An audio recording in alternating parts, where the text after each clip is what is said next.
The following is a paid program. Views and claims expressed are those of the program producer and are not endorsed by this station. Opinions expressed are not necessarily those of radio station KMET, its management, employees, or affiliates. Welcome. It is time for Constitution Radio with Douglas V. Gibbs, our 2-hour local program with a global footprint that views politics through the lens of the United States Constitution. I am your host, Douglas V. Gibbs. Learn more about me at douglasvgibbs.com. You can also read my blog at politicalpistachio.com. I am joined by my co-host, Alex Ferguson, conservativecannonade.org. Alex, how you doing, buddy? I'm just fit as a fiddle and twice as squeaky. Fit as a fiddle and twice as... Today I titled the show Deception by Design. That's the program's title. And, you know, I was at the Corona Tea Party this morning at 9 o'clock. First Saturday of each month, Corona Norco Eastvale Tea Party meets at the Marie Callender's there at 160 East Rincon in Corona, right off of Main and Rincon. That Marie Callender's there. And the speaker, which I had at the Constitution Association about a month ago speaking, and she'll be at the Benny Beaumont Cherry Valley Tea Party, matter of fact, this Thursday night at 5 o'clock at the Farms House Restaurant.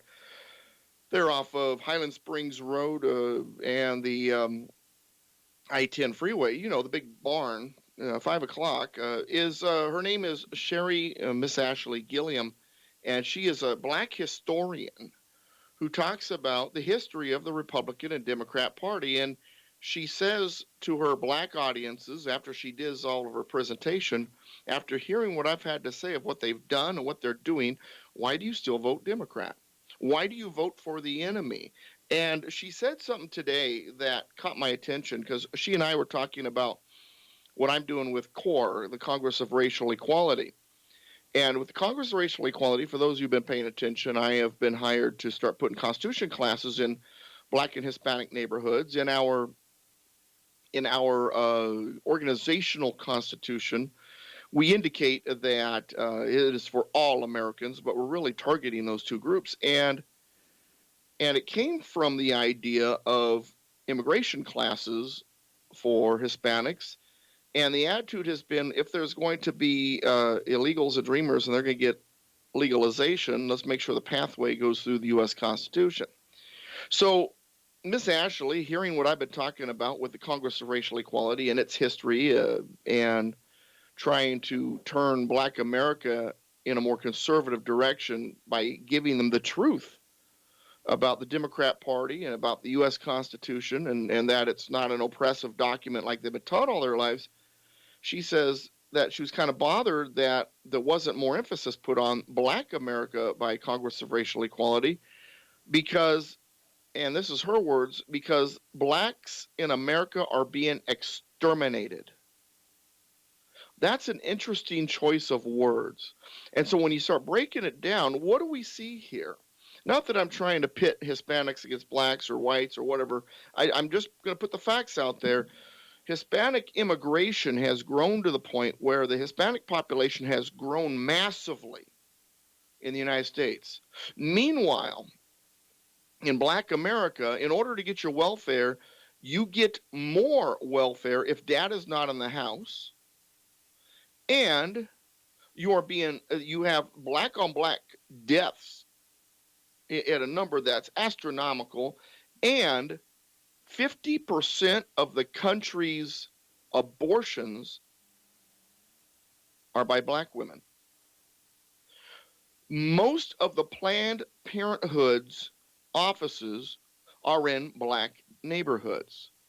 The Democrat Party, according to Miss Ashley, is literally targeting the black population for extermination and has decided that their new best friends are the Hispanic community because that's who they need to get rid of republicanism forever, especially since La Raza is a Marxist organization.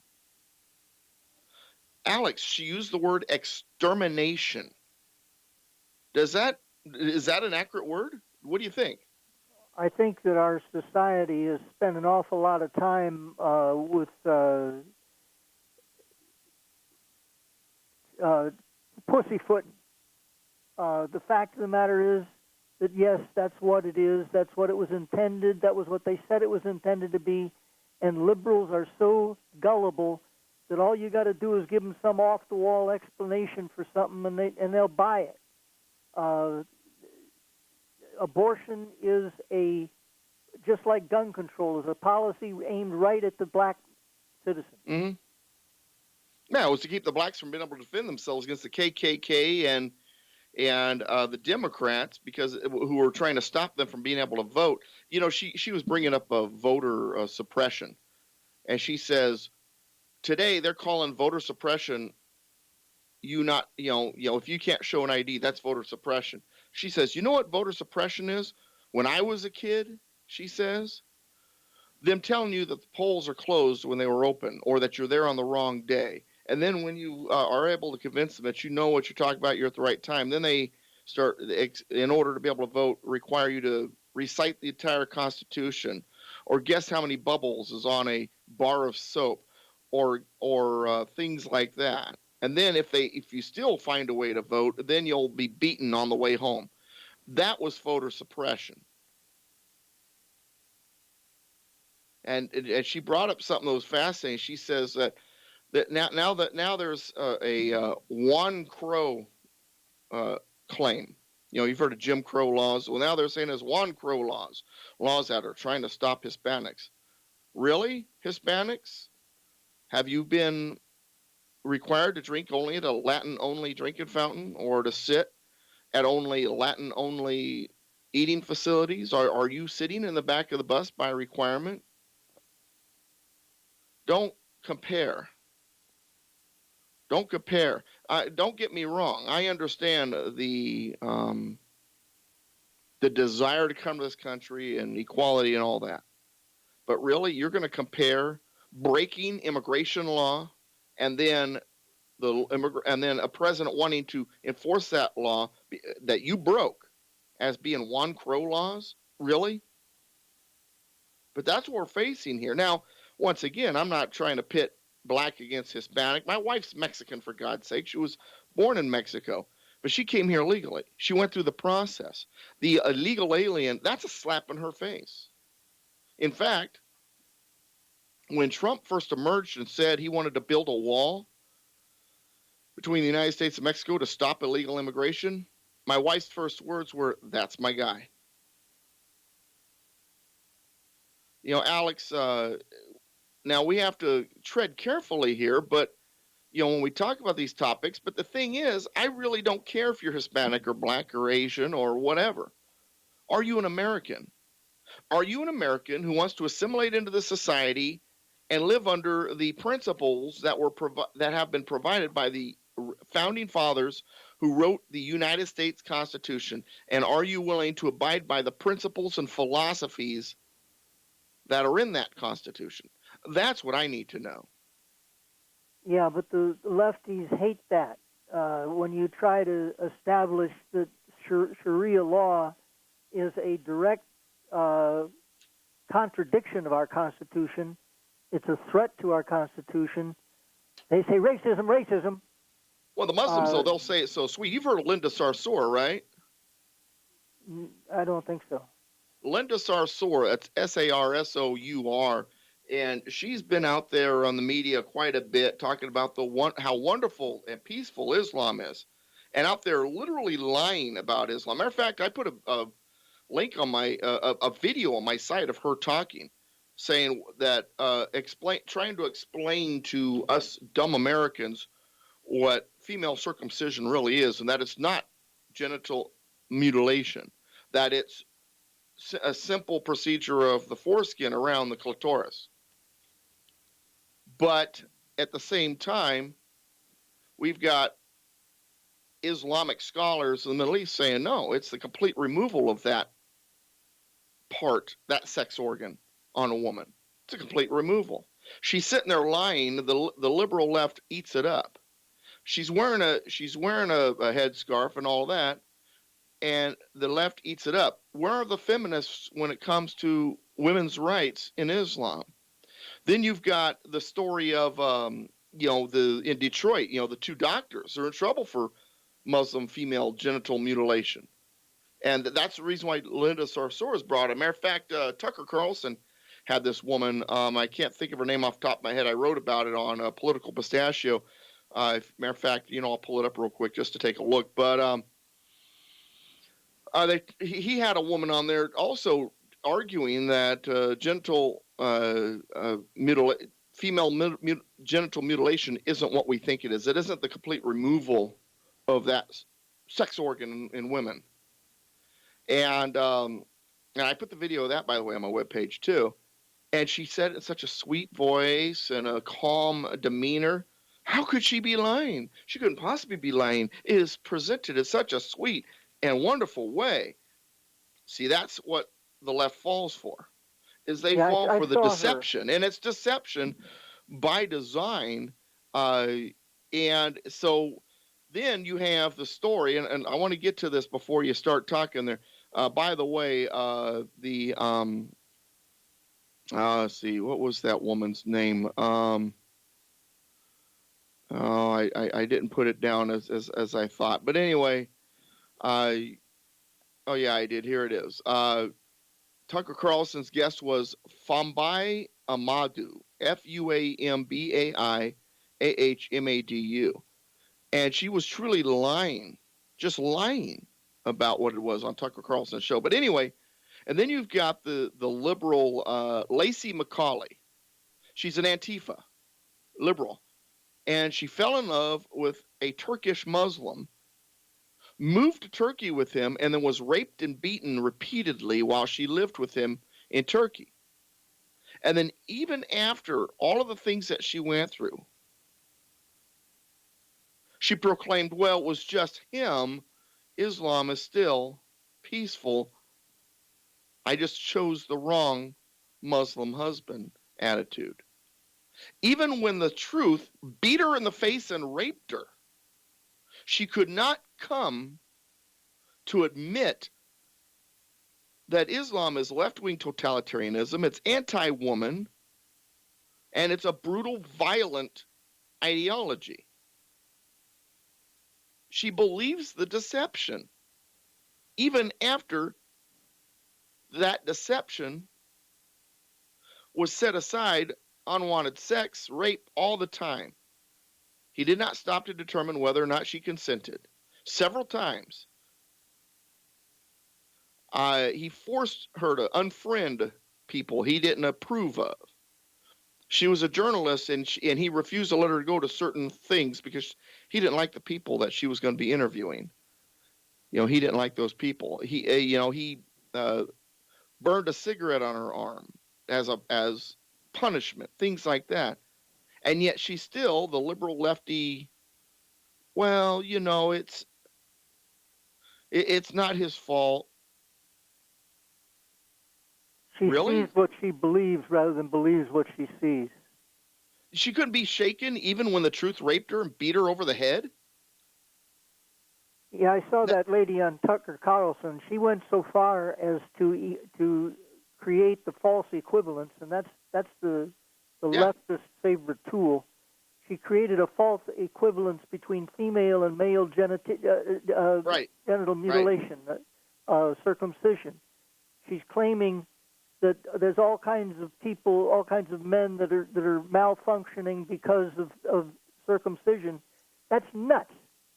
Absolutely crazy. Been going on with the Jewish there's a big difference between a little bit of years. foreskin on an external organ and completely removing a part of a sex organ. There's a big difference. The question is, do women who undergo that procedure have the ability to attain sexual gratification? And the answer is no. And that's got to be one of the greatest thefts that you can do to a poor child, is deny them a sex life. It's horrible, and yet our feminists can't see it that way. They're purely blinded by their ideology. Well, the ideology, liberalism, progressivism, leftism, statism, communism, socialism, it's all the same. Utopianism. It is a mental disorder. It is a religion. It is an illness. And you want to hear the story of what that kind of mutilation really does to someone? Look up Ayaan Hirsi Ali, Ayaan Hirsi Hirsi Ali Ali.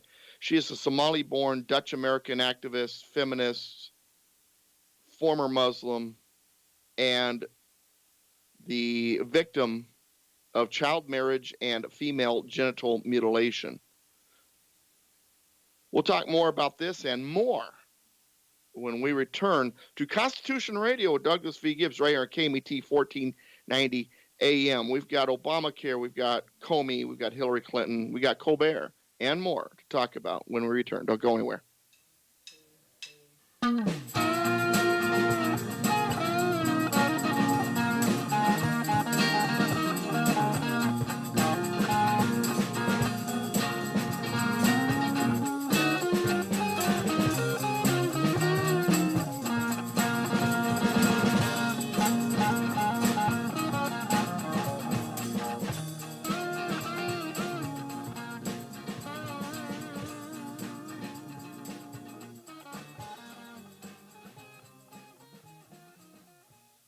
What's your constitutional IQ? Your quest to learn the Constitution can be fun for the whole family. Learn about the Constitution as you play the Constitution Quest board game. Learn more at constitutionquest.com. You got a dent in your door, a scratch in your fender, or a scratch in your door and a dent in your fender. If you need auto detailing, if you need fire shooting decals on the side of your car, if you need a rally stripe right down the middle of your hardtop, I don't care what it is. The Patriots at All-Star Collision are the place you want to go. They're the only place to go. 522 Railroad Street in Corona. Web address allstarci.com to see all that they do and what they're all about. Phone number 951-279-9161. All-Star Collision, the kings of wreck and roll.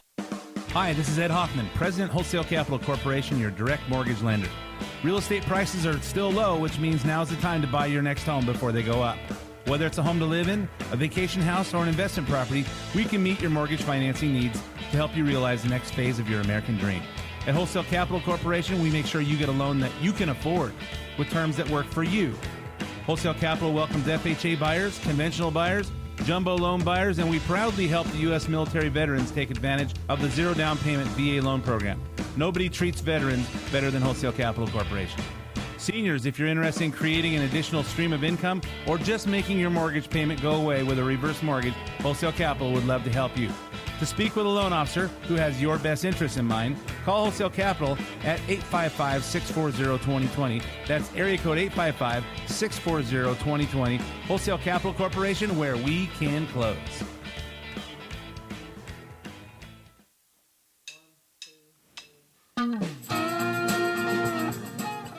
Welcome back. Constitution Radio with Douglas V. Gibbs here on KMET 1490 AM. It's great to have you with us. Dennis Jackson has arrived at the studio, so we have him with us now in the conversation. We have Alex Ferguson on the phone, and we would like you to be on the phone. And one of the few times I didn't put the phone number on the website, so what is it again, Sean? Oh, that number, Doug, is 951-922-3532. That's 951-922-3532. Thank you, sir. Yeah, I usually put it on my website on my list of topics, and I just forgot to do it this morning, and so I don't have it to look at, and I haven't memorized it. You would think I would have memorized that phone number by now. But anyway, okay, so we've talked about the deception when it comes to Black Americans, when it comes to Islam. How about when it comes to religious freedoms? Religious freedoms. Now, Trump just signed an executive order regarding religious speech, religious freedoms. And first of all, I think it fell short on what was on it. It didn't address a lot of important issues. And number two, I'm not even sure if it was constitutional, because when it comes to that kind of thing, number one, should it be by legislation? Number two, where in the Constitution does it give the federal government authority over these issues? So what needs to be done, I understand what he's doing. He's trying to get rid of federal influence, federal control. But, the First Amendment, which enumerates 5 natural rights: religion, speech, press, assembly, and the right to petition the government for redress of grievance, begins with the words, Congress shall make no law. Congress shall make no law regarding religion, speech, press, assembly, or the right to petition the government for redress of grievances. Okay? So, now we're talking about that he has to sign this executive order to kill the Johnson Amendment, to stop what's been going on regarding, and which he didn't, regarding homosexual agenda, attacking religious freedom. Doesn't it say that Congress shall make no law? Why is Congress even, the federal government, even involved? First Amendment is clear. Congress shall make no law. Religion, speech, press, assembly, and the right to petition the government for redress of grievances is none of the federal government's business. Any law, executive order, judicial ruling, or hiccup by the federal government regarding our God-given rights associated with those 5 natural rights, and in truth, all of our natural rights, is unconstitutional and therefore illegal.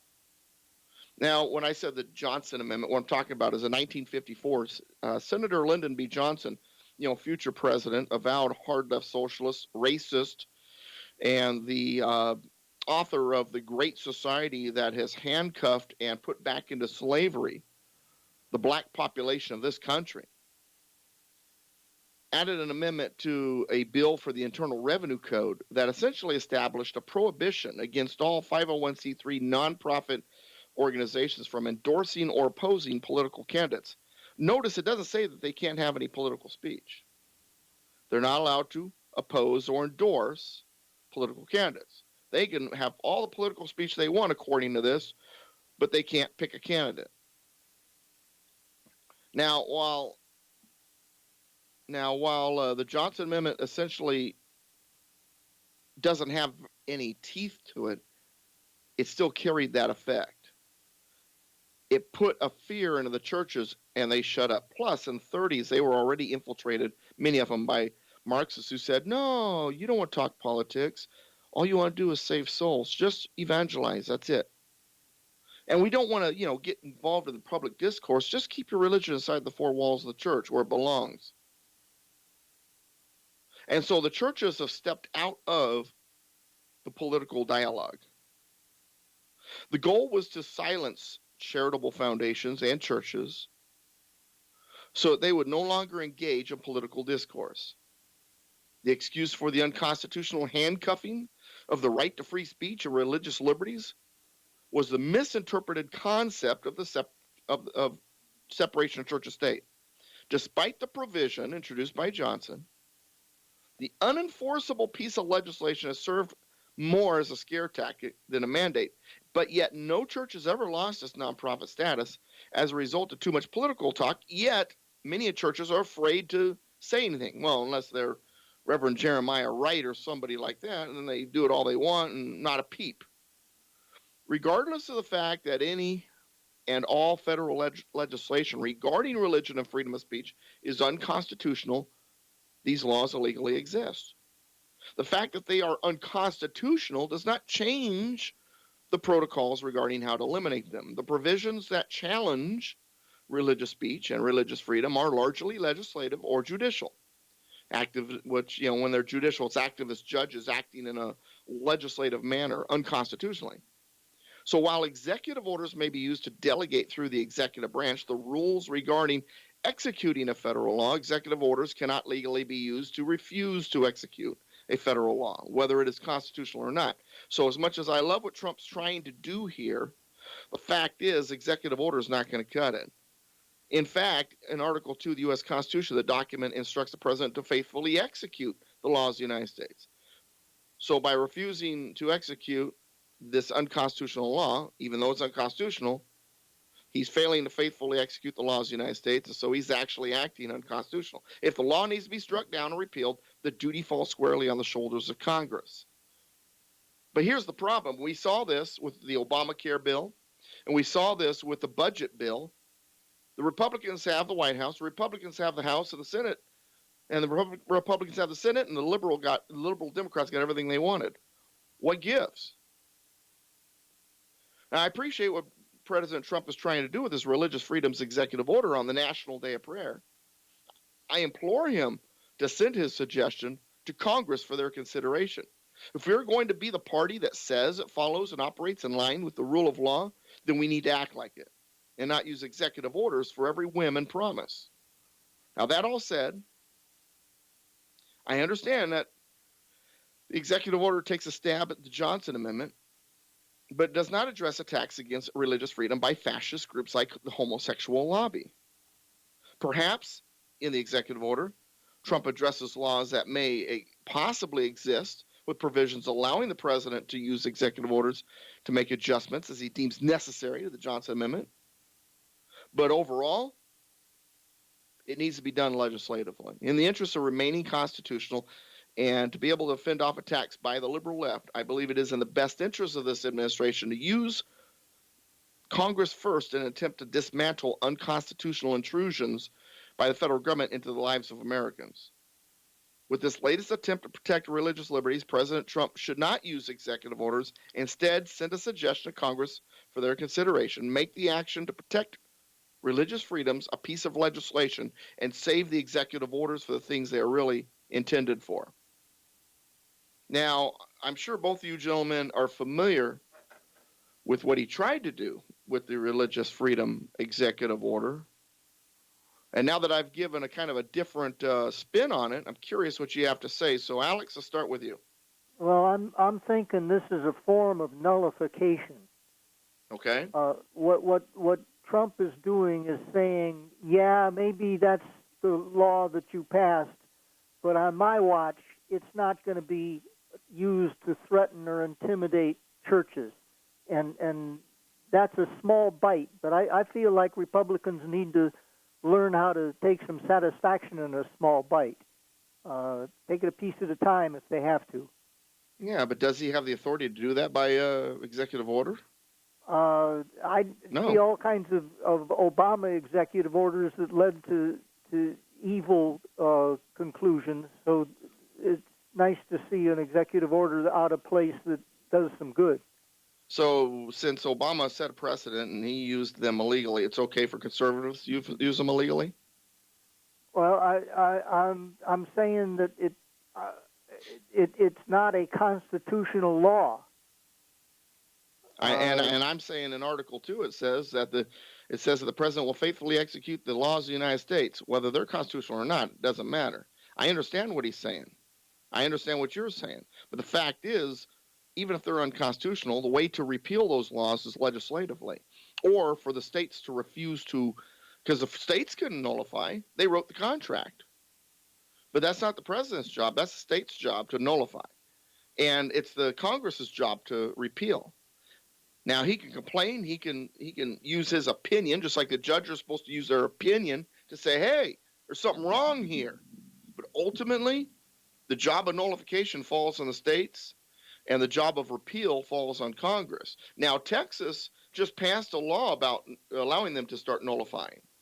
Arizona has already done it. There's 3 other states that are following suit, Wyoming, Idaho, and I want to say Oklahoma for the other one. So there are states moving towards nullification. And I appreciate Trump. I get what he's trying to do. But this isn't a business. He can't run it like a business. He is not the benevolent dictator. He is the president of the United States. And I, as much as I appreciate what he's trying to do, I really want him to follow the constitutional protocol of Congress repealing legislation, not him, and states nullifying legislation, not him. Dennis, what's your thoughts? Well, I think a lot of this has to do with when you think you understand something and you don't. You do things well-intentioned, but like you say, maybe they are not being correctly done. Trump could very well, on some of the things that have been constitutional, such as the immigration and all of this, where the courts are saying they are not. He could just tell the courts to pound sand. You can't enforce it anyhow. I'm going to do it. I disagree. Yeah, Thank you what for are they your gonna do? opinion. Send the federal marshal after him? So Yeah. one where he could just legally run over and do that which has been legally done, he doesn't do.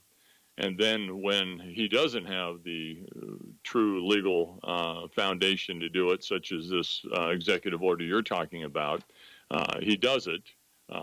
Good intentions, Right. instead of doing it the way Congress was. And I don't know, I think it goes back to his inner circle and just all the people that are up there that really don't understand the basics as we talk about them here on the radio. If they understood, what you just explained, Right. I think they'd be saying, hey, we're playing a subpar game here. We've got a better method that we ought to be pursuing. But for some reason, they just don't know, because I think they're all part of the Beltway crowd.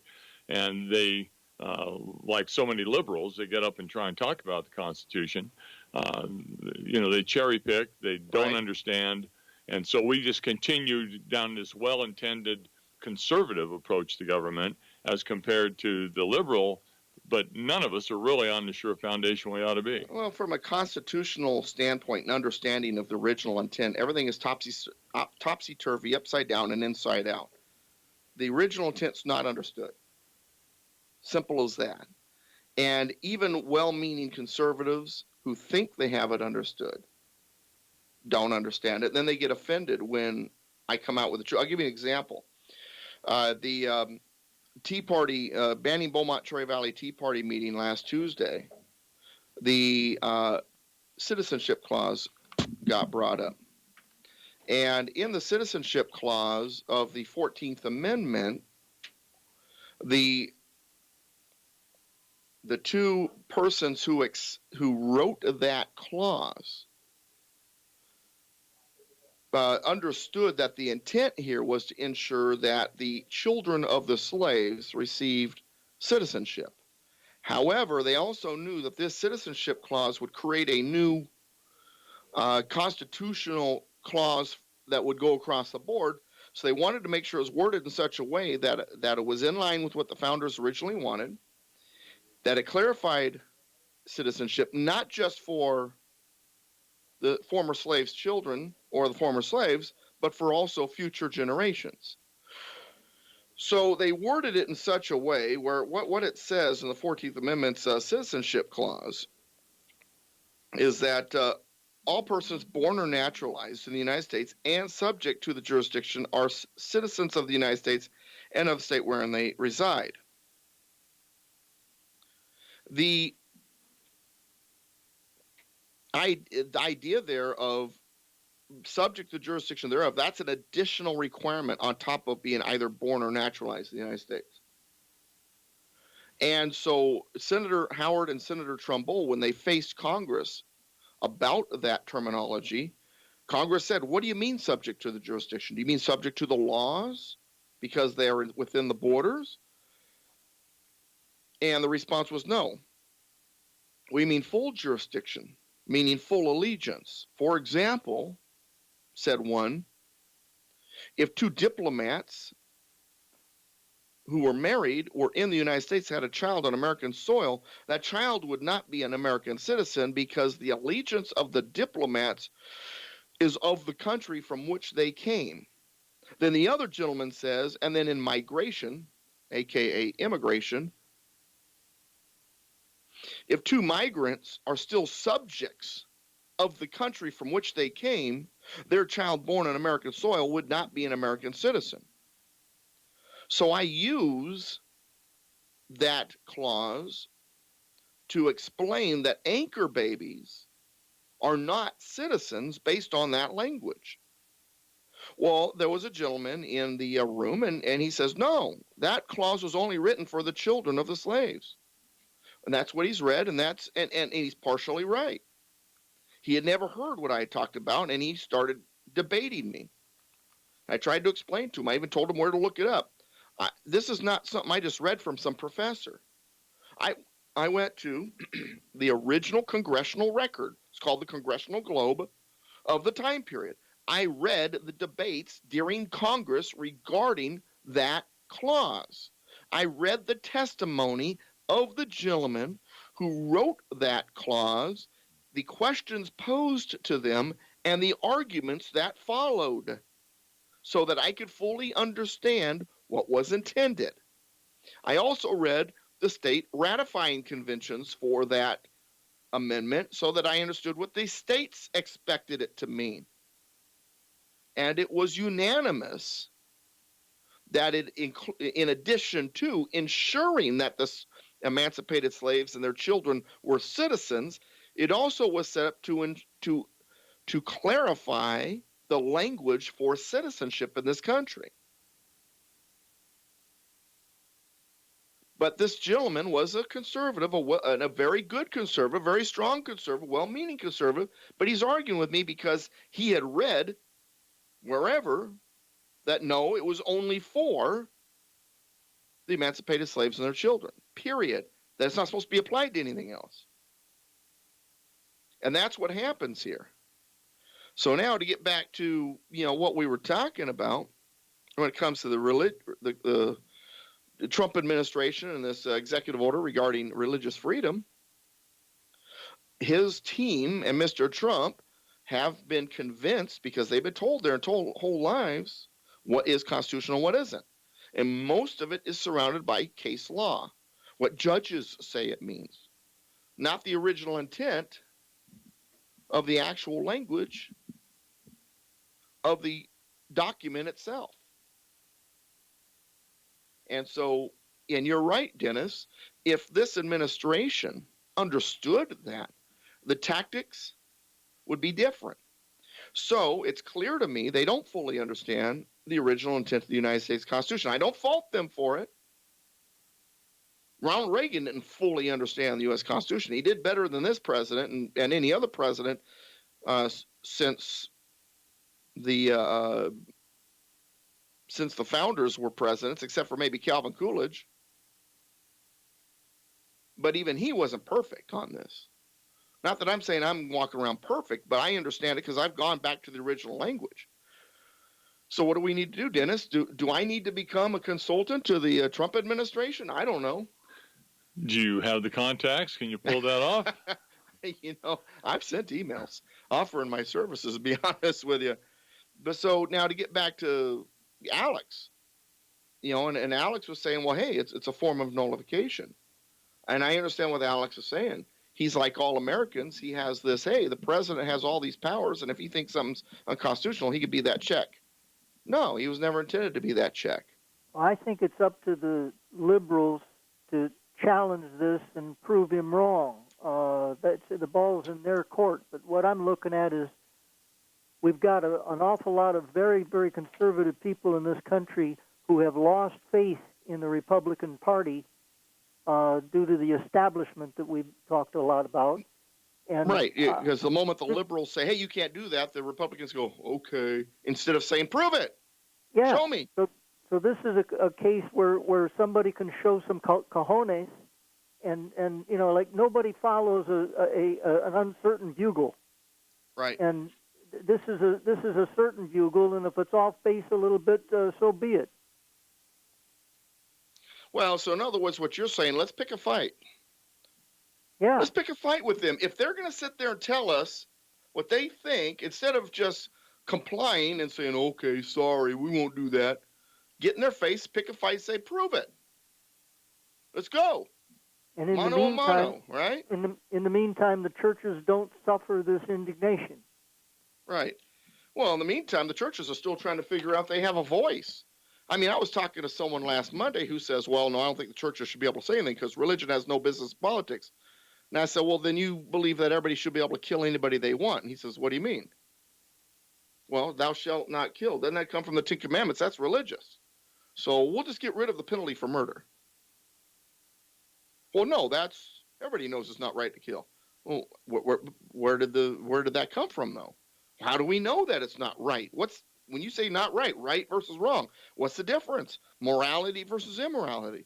Is it for us just to decide what's moral at a whim?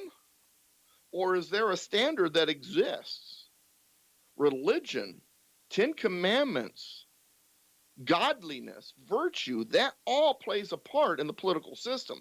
No, I don't want the church to be in control. I don't want a theocracy. That's just as dangerous as a secular statist, totalitarianistic system. But on the same token, that does not mean we take the other extreme. We turn our back on godliness and allow the inmates to run the asylum. But that's what's happened. All right, after the break, we're going to talk about Obamacare and FBI Director Comey and much more. So don't go anywhere.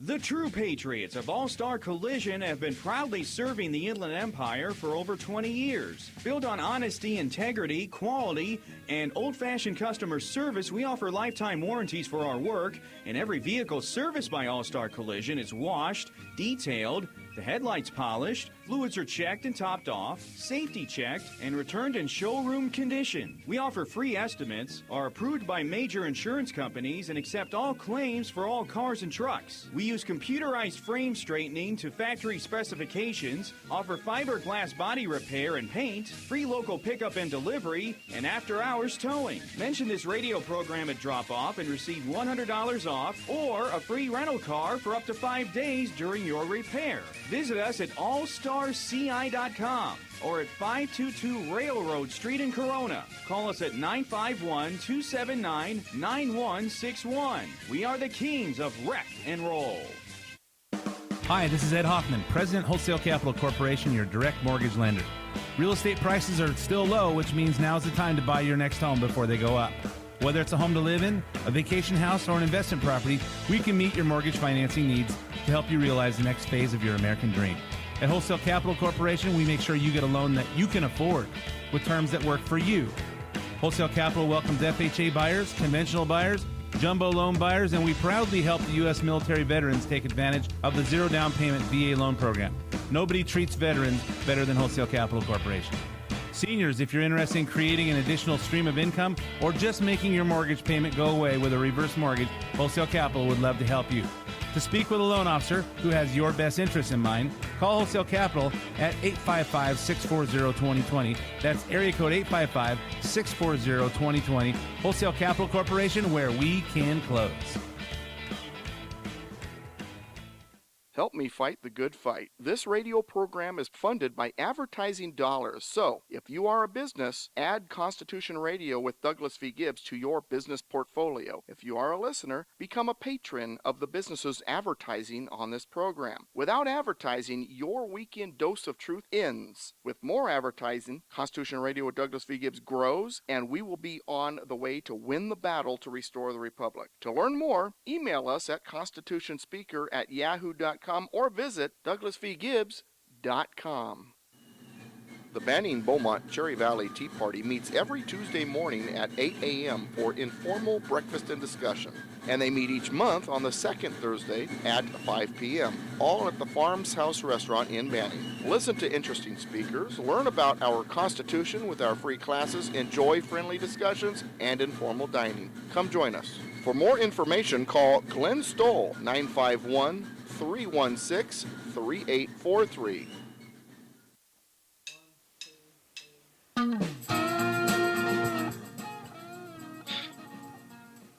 Welcome back, Constitution Radio with Douglas V. Gibbs, KMET 1490 AM, Constitution Radio, and we are talking about the issues of the week through the lens of the United States Constitution.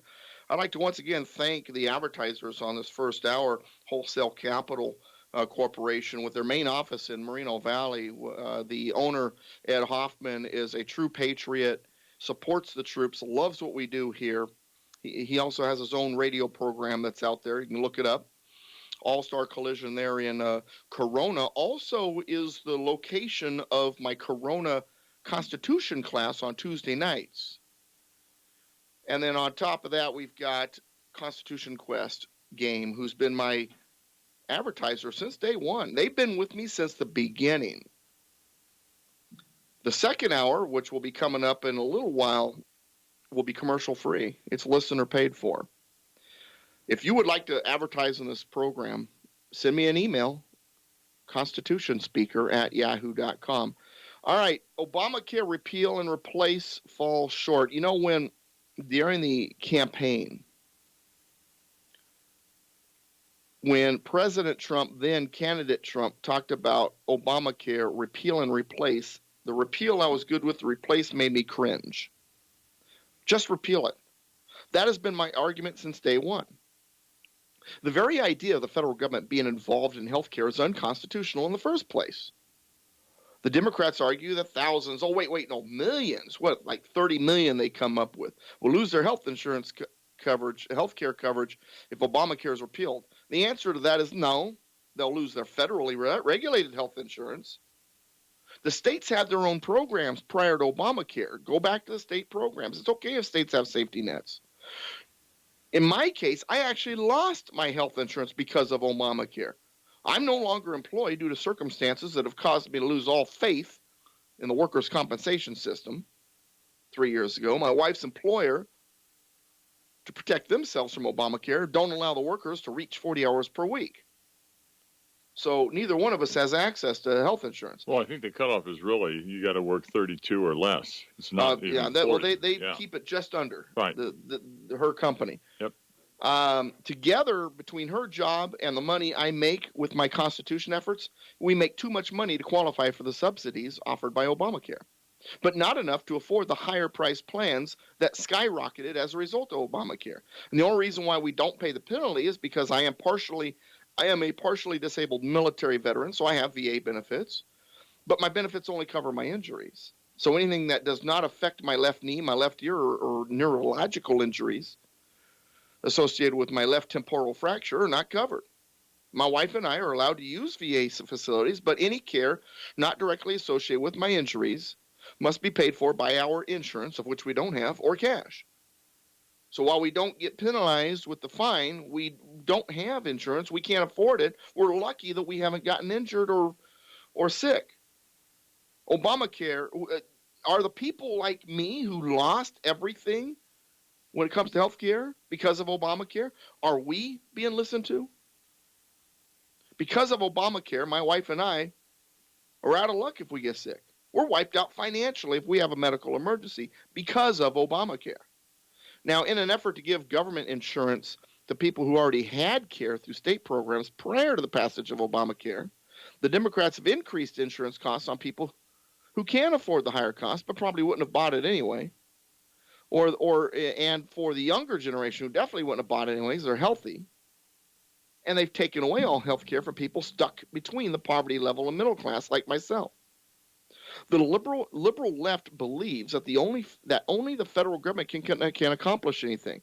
They also disregard the fact that before Obamacare, anyone, including those with pre-existing conditions, could receive care. And for those who couldn't afford it, usually there was a program that would provide care, more often than not a state-funded program. In other words, before Obamacare, the states had their own safety net programs when it came to health care. If states wish to provide coverage for those who have trouble paying for their medical expenses, hey, it's completely constitutional. And it included the pre-existing conditions. Federal government, however, does not have any expressly enumerated authority to stick its nose in the healthcare industry in any way. So they're telling you, you repeal Obamacare, 30 million people lose their care. Their law required you to have care or you got ticketed, fined. All these people did was go from state care to federal care. And actually, more people did lose their health care because of Obamacare, people like me. The Democrats and leftists of the world always, however, have another attack remaining in the chamber of their ideological firearm. Now, according to Fox News last week, the United Nations has warned the Trump administration that repealing Obamacare without providing an adequate replacement would be a violation of multiple international laws. Now, real quick, because we got about 3 or 4 minutes before we go to the top of the hour break, let's start with Alex here. Should Obamacare be completely repealed? Yeah, but I think, again, you're going to have to do it in steps. You're going to have to get people used to the idea. Your big problem with Obamacare, with any care, is pre-existing conditions. They were already covered. It's a lie when they say they're covered now. They weren't before. They weren't covered by insurance companies unless you're willing to pay extra money.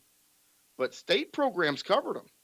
Yeah, well, that's what I'm saying. Is the big problem is them, and we can take care of them on an individual basis at a lot less cost.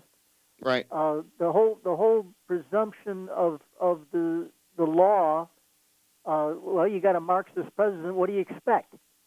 Right. It doesn't work. It's too expensive. It's unfair, and it's unconstitutional. Hey, it must have been the liberal fascists that designed it. All right. What do you think, Dennis, about what we've been talking about?